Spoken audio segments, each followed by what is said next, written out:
Hi, Bill Lethman here from Lethman Financial. In this video, I'm going to show you how to set up a basic retirement income plan.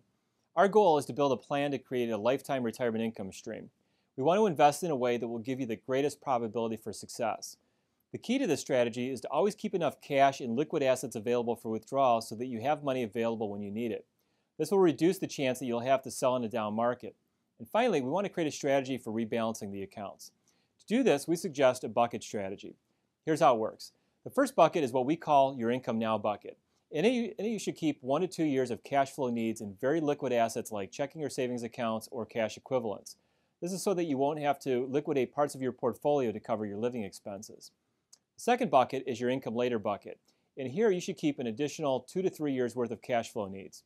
These types of investments can be slightly longer term and could include CDs, short-term treasuries, or other high-quality bond investments. All investments in this bucket should mature within no more than 5 years. The third bucket is your long-term bucket. Depending on your tolerance for risk, here is where you'll have investments designed for growth and to keep up with inflation. This will be your stock or equity investments, maybe some convertible bonds, real estate investment trusts, and high-yield bonds. And finally, your legacy bucket. Not everyone has this. However, if you've determined that you have more money than you'll likely spend in your lifetime, you may want to invest a portion of your money as would be appropriate for your beneficiaries' needs and goals. This is probably money that has a much longer term time horizon, maybe for education expenses for grandkids or for your kids' retirement. This bucket will likely be invested for growth with a long-term objective of creating or maintaining wealth. Okay, let's talk about a rebalancing strategy. Our main goal here is always keep your first bucket full. We accomplish this a couple of ways.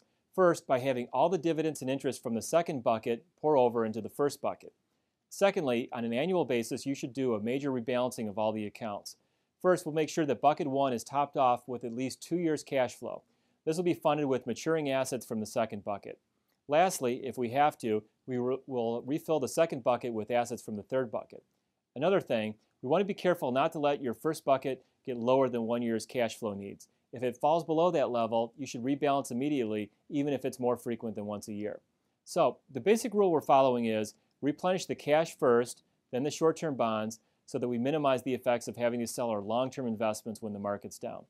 Well, that's it for this video. Hope you got some great information. If you want to get more tips and strategies like this, click on the link below to check out my free retirement guide, How to Retire Happy, 7 Simple Steps to Creating Your Ideal Retirement. Thanks. I'll see you in my next video.